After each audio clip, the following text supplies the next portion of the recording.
But today we're going to be talking about vlogging, which I think is quite interesting.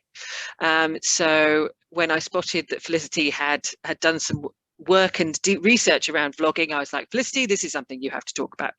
So I'm delighted to welcome Felicity, one of our EntreCompEdu trainers, to talk about her experience of using vlogging as an assessment device, learning and assessment device. So over to you, Felicity. Thank you very much, Aileen. I'm Felicity Healey-Benson, as Aileen kindly introduced, academic, doctoral student, and obviously a member of the EntreComp team. I was in the cafe a few weeks ago, sharing value creations of the SDGs. So thanks for having me back. And I do want to pick up on some of the lovely, I suppose, presentations that have been delivered by my colleague Hazel Israel, who was talking about entrepreneurial assessment here in the cafe series. So there's links there in terms of how we can use the vlog as a new way to sort of support that kind of entrepreneurial assessment. So so, and it's interesting, in the context we are today, we know there's been a breadth of educational institutions, and even down to nursery level, all the way through to the sort of like the higher education institutions and businesses, who have worked tirelessly over the last few months against the clock to migrate their practice online.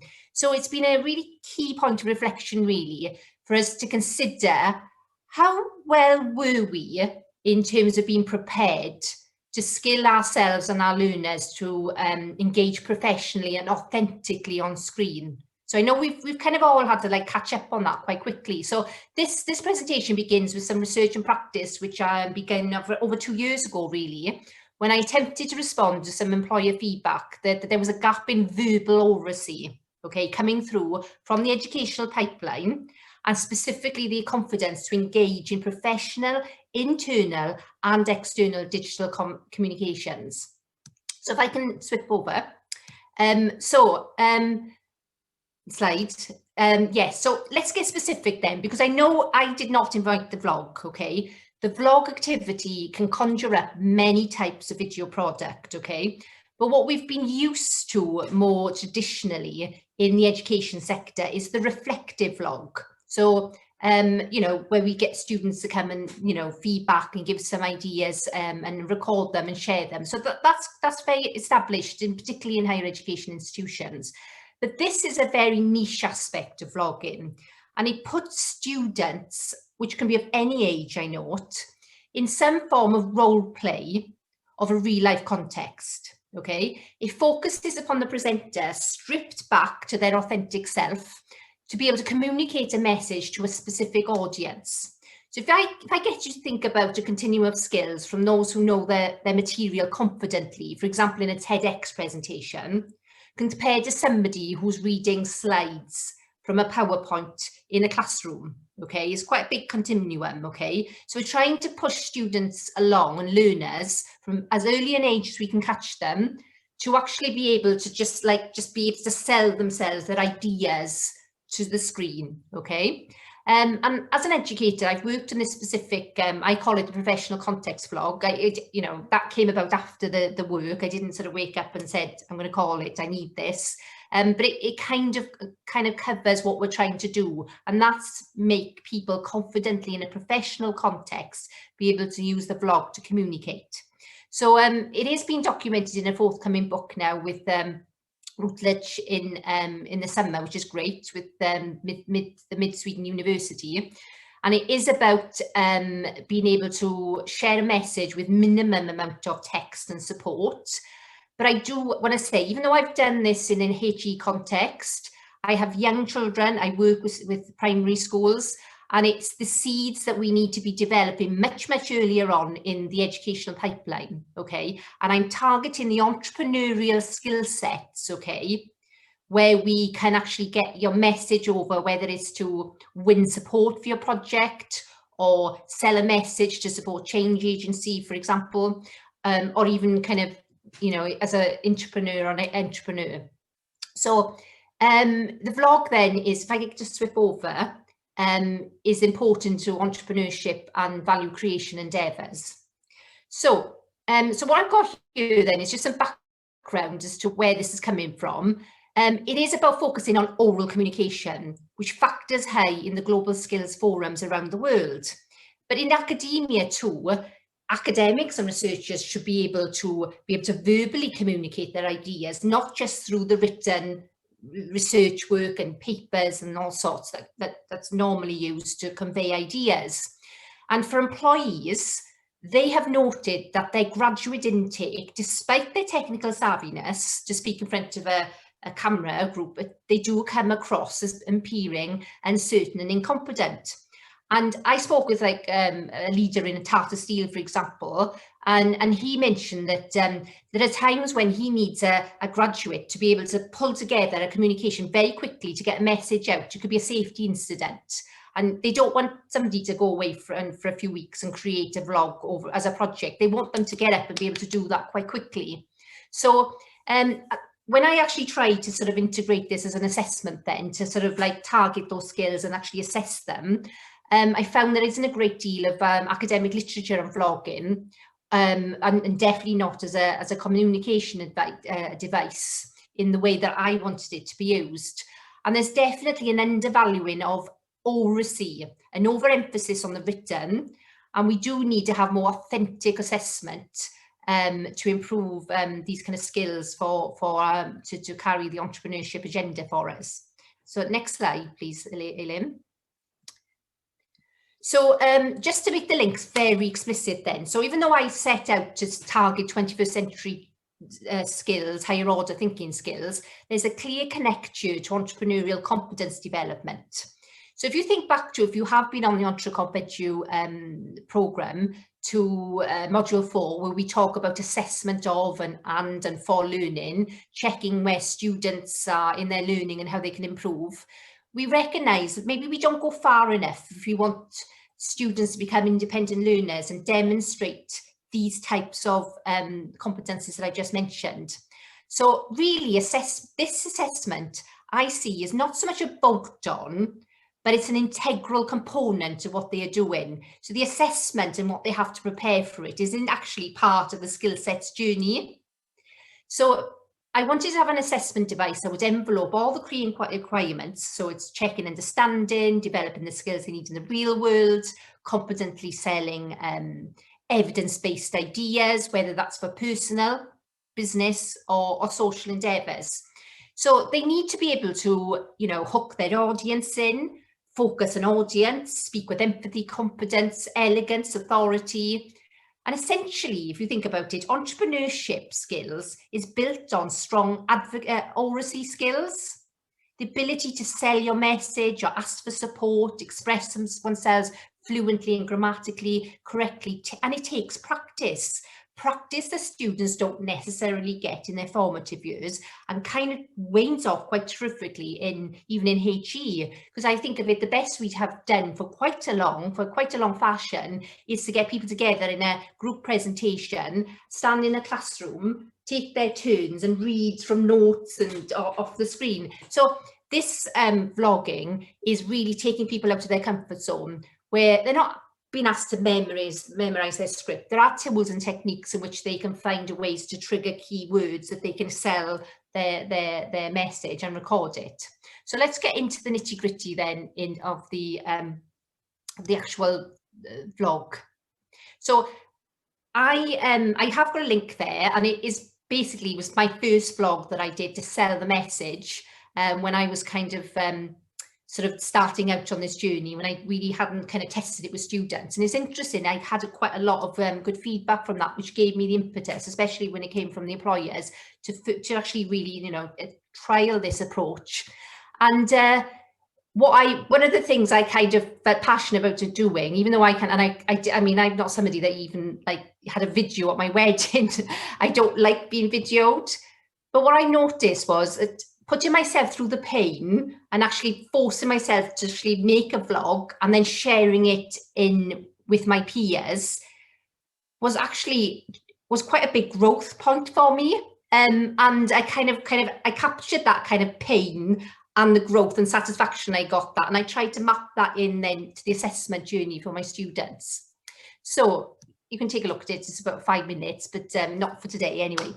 So moving on to the next slide then, what we're trying to target in a professional context vlog is critical thinking, oracy, authenticity, authority, transparency, and a form of digital storytelling. So I designed this now. I tested it over 3 cohorts. So at first I actually asked the students to create a vlog, but they weren't allowed to use any form of PowerPoint.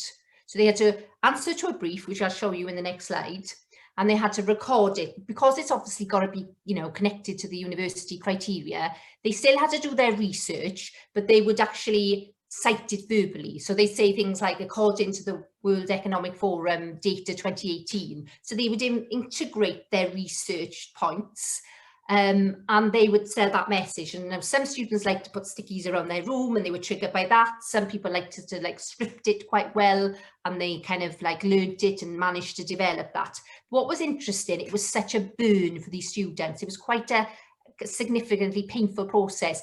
But by the end of it, they were quite clear that it was probably one of the most you know, unusual and sort of growing sort of processes they'd gone through, because what they had to do was overcome self-consciousness, digest content and filter it for the key messages, show verbal confidence, good tone, could be personal brand. So, you know, you give feedback to a student if they sort of, you know, sat in their bedroom wearing their dressing gown, you know, there were little kind of like points that they had to sort of like work through. They had to make use of good evidence-based argumentation with supplying citation of sources, and that sort of thing. So as you can see, it was kind of really kind of forcing them to actually behave professionally as if they were in a real situation, communicating to a business or professional context. So the vlog that I aimed at, the particular sort of device I use, was aimed at the students' selected organisation. It was definitely a move away from being reflective to being more active in the use of their what they'd learned over the term, and in terms of applying the knowledge to a particular issue or practice. Okay, if I could just, next slide, Eileen, please.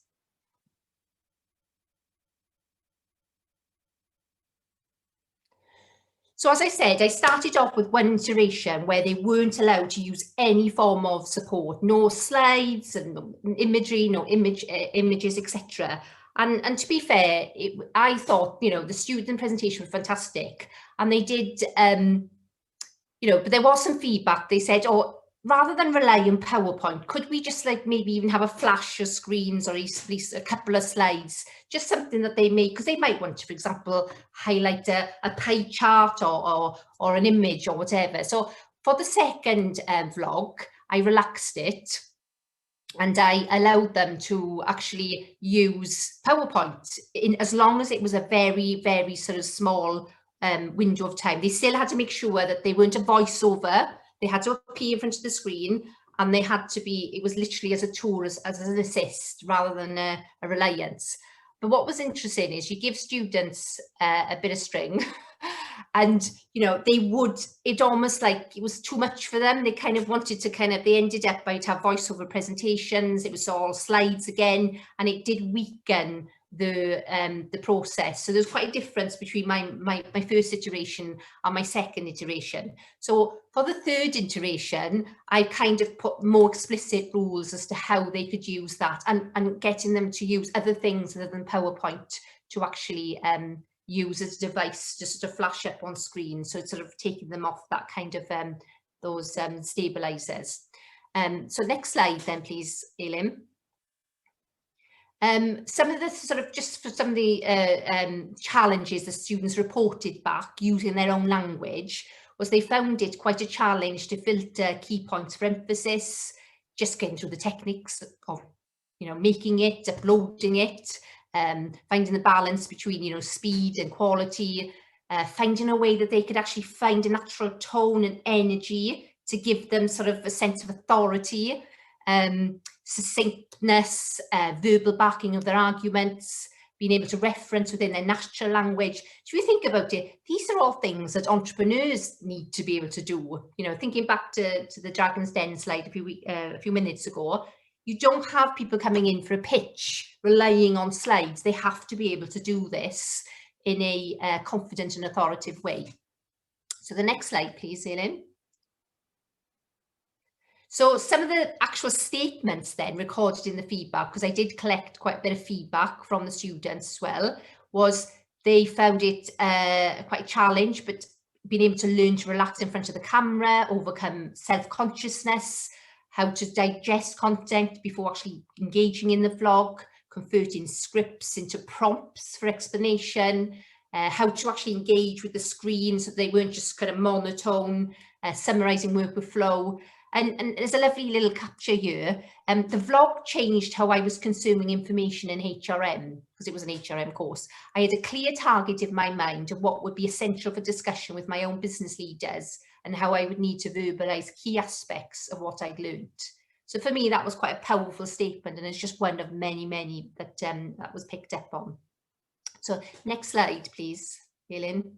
So as I mentioned, the second iteration was, and I got permission for these pictures. As you can see there, you've got people who are using various states of sort of PowerPoint or kind of format to pull their Panopto or YouTube to pull their work through.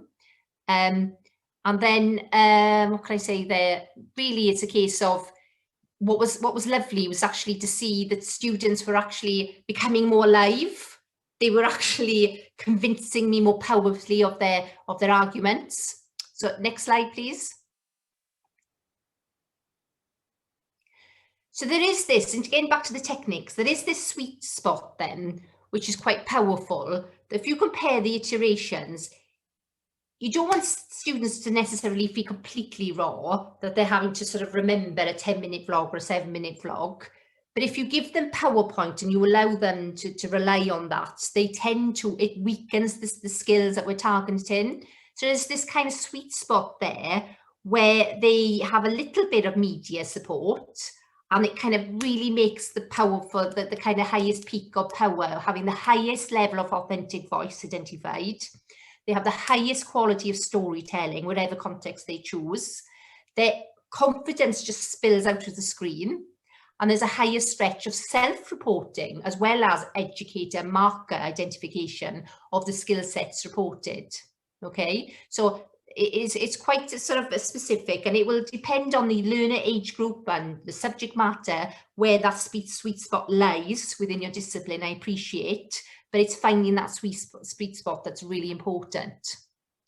So next slide, just to give you an example of some of the alternatives, really to get students to maybe rely on maybe a digital poster or a map or something, and maybe just weaning ourselves off PowerPoint to be able to sell our messages, and quite important for our value creation work. So next slide, please. So there's just some there sort of ideas there of how students could sell a message. It could be a poster or an infographic. I have written quite at depth, next slide please, Elaine, on this, and I have got a very detailed guide to how you actually can develop the assessment, the criteria you use, some of the difficulties and challenges that students come across, and that is available for download either from the ICDE or direct from the Emergent Thinkers. That's their open comms for you to make use of.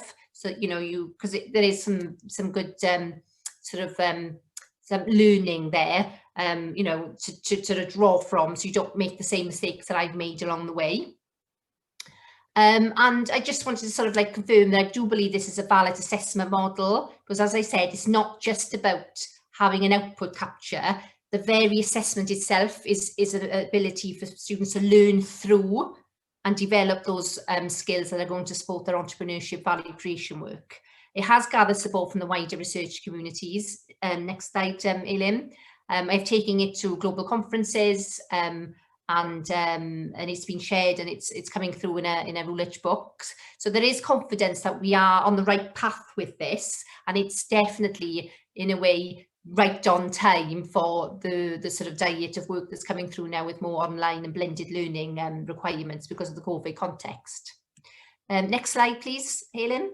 Coming to the end now. So it's just really to summarise there, is that, you know, after much research and testing, you know, we get students to work out, you know, really carefully kind of crafted personal introductions and clauses, natural flow, evidence-based argumentation, a focus on context, and it's really sort of like underpinning those kind of key entrepreneurship skills. So there's some slides there, Elaine, if you just want to flick over. I've got some reference material there for people if they do want to learn more about it. But you know where I am. I can be contacted on the EntreCompEdu programme. And I believe it's a tool that should be at least part of the diet or choice for assessment. And whilst I focus primarily today on the project being orientated and tested in the HE environment, I would say that this could even start being seeded with mini vlogs as early as nursery level. You know, it's about flexing it and maybe changing the context of the scenario you use. In my case, this was a HR course and they were having to convince a business to do something, but it could equally be applied in all contexts, whether it's a social change agency or other. So yeah, so basically that's really all I wanted to share today, because I've had to pare it down significantly from maybe the longer vlog advice I give. But I'm really keen to hear your thoughts and see whether you would find any value in it. Thank you very much, Felicity. That was a really interesting trip through vlogging, through professional context vlogging. Has anyone got any questions that they'd like to ask Felicity? I think if I kick off, oh no, Edward, Ed, go ahead. You want to just turn your audio on. Thanks, Elaine. Hi, Felicity. Thanks so much for that. Really, really informative, and got me on the edge of my seat thinking about how I could use something like this. So thank you for that. Just one question, Felicity. Were you using this in what sort of assessment environment? Was this for formative, summative, or how did you assess it? So it's a summative advice. I think for some reason, I think that there must have been a trip over one of my slides, because I've left a slide out there. It is actually in the slide deck. And it was for an MBA class. This was an MBA class. They were online learners anyway.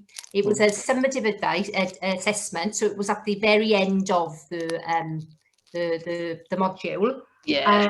And to be fair, I think it's one of those things that I built in formative. So you don't want students to go into an assessment like this cold, okay? So you kind of use the sort of formative experiment. So you could either build that in by giving them a smaller brief, a quicker brief, a smaller blog, for example, and you can get them sort of like developing those skills so they're ready to perform for the summative assessment.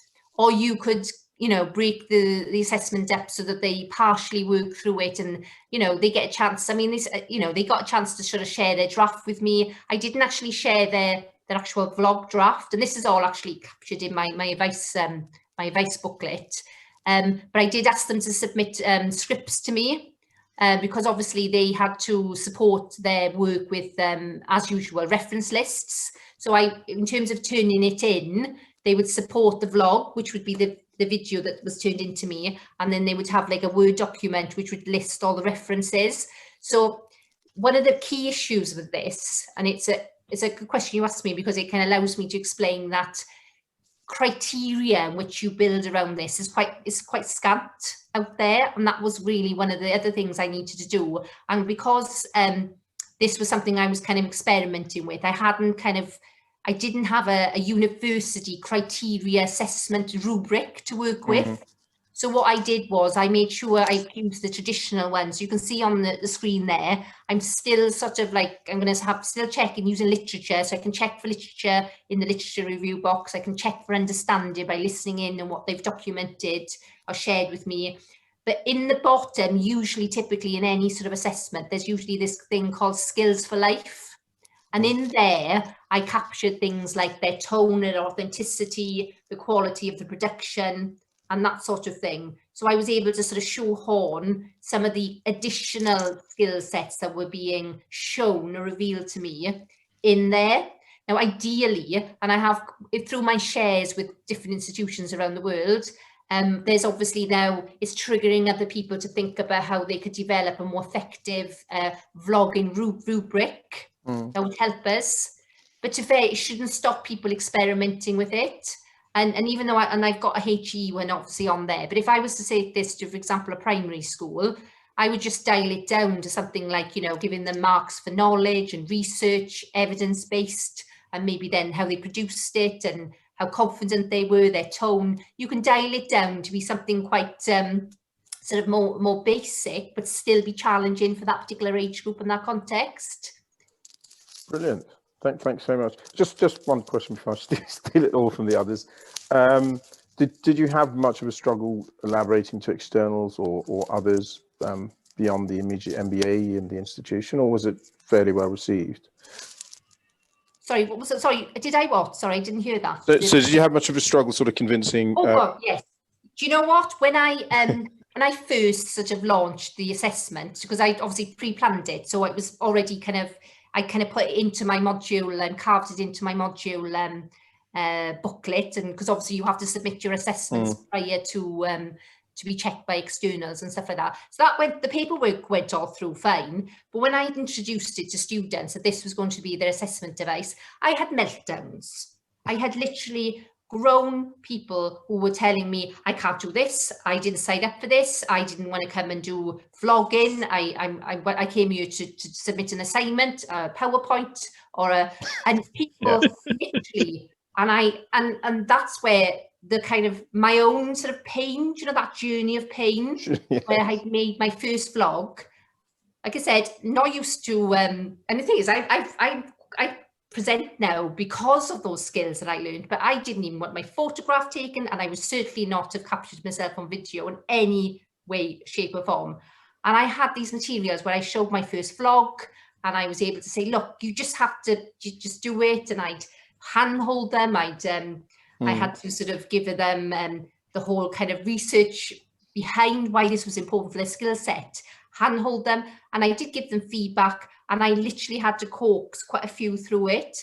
But it was interesting. I didn't have one student who actually criticised on reflection or actually believed that they wish they hadn't done that, you know, gone through the process. It was kind of, you know, I get it now, and I thank you for putting me through that burn, because and I think, you know, sometimes it's a bad cop, you know, you have to sometimes push people a little extra. And I've even had some students come back to me who've written blogs about it.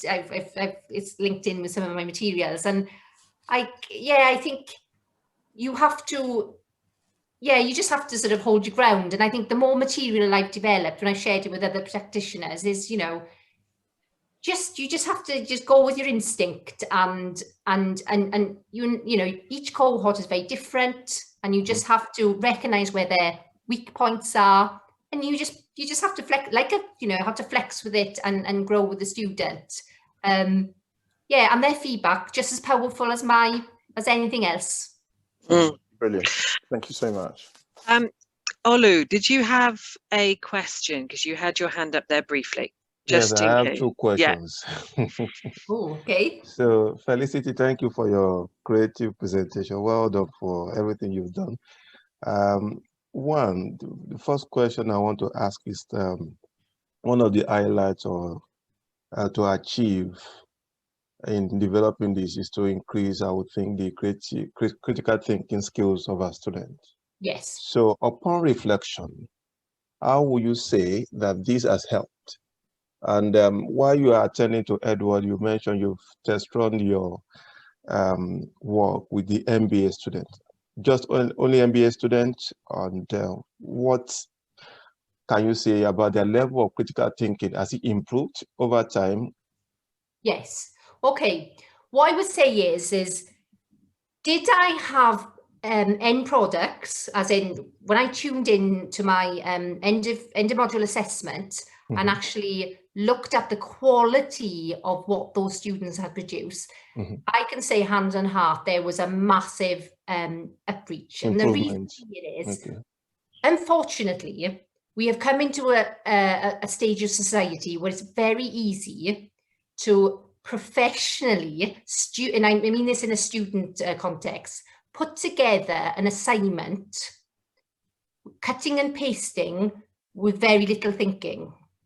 Okay, and they can people can actually pull together a genuinely fine assessment piece, but it just doesn't have the critical thinking that you aspire to as an educator to facilitate. And because the student has to sit back and thoroughly digest that material, really think through, sift it, filter it, and think about what they're saying and the audience kind of digestion and reaction to that takes it up a number of levels, you know?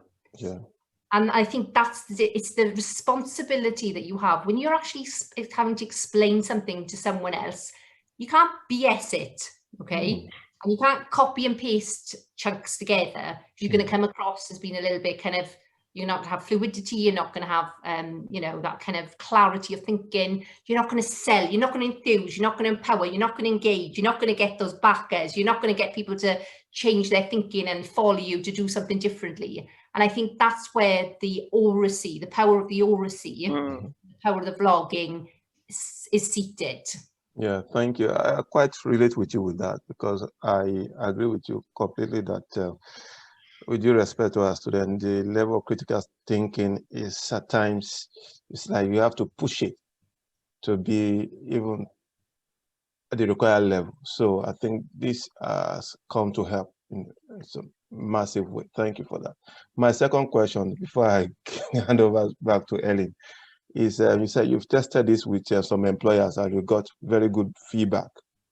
In what specific ways do they tell you that it has improved maybe them or their employees or their work? I think it's about, I mean, first of all, I mean, the whole point I started out on this was the research was saying that students, very clever students, well-qualified students and graduates were going into the workplace and coming across as actually uncertain or incompetent. So I suppose it targets that. You know, people will be able to sell their message more powerfully, more confidently, convince others. And you need to do that at all levels of management, not just as a leader, yeah? For your customers, internals, externals, etc. So there's been nudging up that kind of like aspiration, kind of like ladder. So I would say there, and I think it's the fact that we're taking the stabilizers off of learners and we're actually getting them to think before they speak. And that in itself is a difficult challenge, and it's something that we have to sort of, you know, it takes some time and practice. And, you know, ideally, if I had my way, I'd have my nursery kids vlogging, or at least attempting to vlog, okay, where they're vlogging about how they felt about the 3 little pigs. Doesn't bother me, you know? Yeah. But it's about growing that kind of confidence and base, because at the end of the day, if you go back to the entrepreneurship agenda and EntreComp, this is all about taking things into action, isn't it? And you need to be able to sell a message, gain kind of followership, whether that's through a sponsorship or just, you know, support for somebody to sort of lick your stamps or finance you big time. You know, and I think it's about just becoming more human as well. We've got enough content streaming through our lives and feeds. Let's bring the human back into the system and show that people actually, you know, I'm getting all excited here and I'm waving my hands, and I think you know that I'm not reading off a screen. I'm quite powerfully sort of kind of, you know, really sort of taken by this model, and I've seen it with my own eyes that people grow in confidence, clarity, authority, and self-confidence. It works. Thank you very much. Thank you. Okay, any other questions? Because I'd like to pick up on the oracy, because I just wanted to share perhaps an example. I did share it briefly because I was going to speak, but I didn't. I'm going to share something called School 21. School 21 is one of the most it's an interesting primary school in London. And they've got quite a sort of interesting curriculum, which I would sort of call quite entrepreneurial. And they actually put a real focus on oracy. Yes. So here is the sort of the framework. My screen has been a bit funny. So the oracy project and Voice 21, linked to School 21, is here. I'll also share the link in the chat. Funny enough, really, like that was part of one of my research pieces. Oh, really? Yes, because if you think about it, those are the things that are kind of missing from a lot of our assessment devices in HE. So, and you won't find many other oracy frameworks as clearly put together as that one. It's easy to find because it's probably the only blinking one, you know. So I kind of like, that was my point, is that just to create an opportunity. At the end of the day, I was in a system. I had to get an assessment out, and I was damned to not do another Word document and a PowerPoint. I had some use on my DBA, my doctoral studies, where I'd been forced to do some reflective logs. Yeah. I just wanted to find a way where we could connect it to more of the professional competencies and entrepreneurship competencies. So it kind of like takes it to that kind of level. And that's, so that was I did see that piece. Okay. Yeah, so it's an, I mean, I didn't know they had that. I just found it when you were talking. I was like, they must have something, because they've just got such a focus on it. So just for the primary school teachers perhaps, and the secondary school teachers, this is interesting that your work has been inspired by some stuff that happened actually in primary school, and they do a lot around this kind of iterative improvement as well in School 21, and that whole kind of assessment as learning, self-reflection as learning, and that's all around the oracy as well as that, you know, even drawing a picture. Yeah, really interesting. Okay, just to make a note, probably one of my most powerful inspirators would be Socrates. That's taking it back a bit, because Socrates, this is in my original vlogging, because Socrates never wrote anything down. Everything was relayed verbally. So how powerful is it that today his messages are still, you know, quite well known? Something about the power of communicating authentically, authoritatively on screen now. Okay, I appreciate it's through the screen, but there's something very powerful that's been lost and covered over the centuries. Yeah, it is interesting, because you think of oral history. I was talking to colleagues in North Macedonia recently, and one priority they've got there is to capture the oral history that they recognize as being lost, as it is in so many countries. But it's actually an educational priority, because they you know, in order to capture that cultural heritage and value that's within that. Okay, any last questions before we call it an evening, because it's 10 to 5 here in Belgium now? No? Okay, well, thank you so much, Felicity. Really interesting session, as I knew it would be. And vlogging is something that I speak on screen a lot, but recording myself, that's a whole different kettle of fish. So maybe I need to get into the whole vlogging thing. Challenge for when people, just remember, when people talk about vlogging, it opens up a whole caveat, isn't it? Fly in the wall stuff, you know, TikTok dancing and the whole arrangement.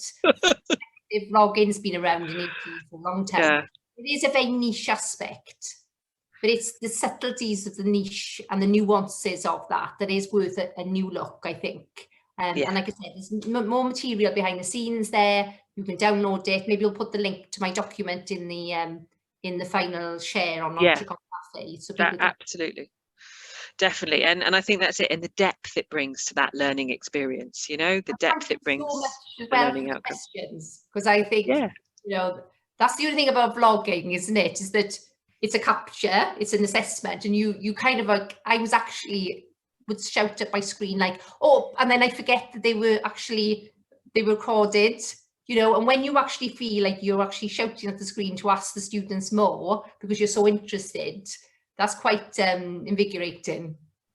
Cool, I would agree. So thank you to everybody for participating, and thanks to Felicity for sharing your expertise on this.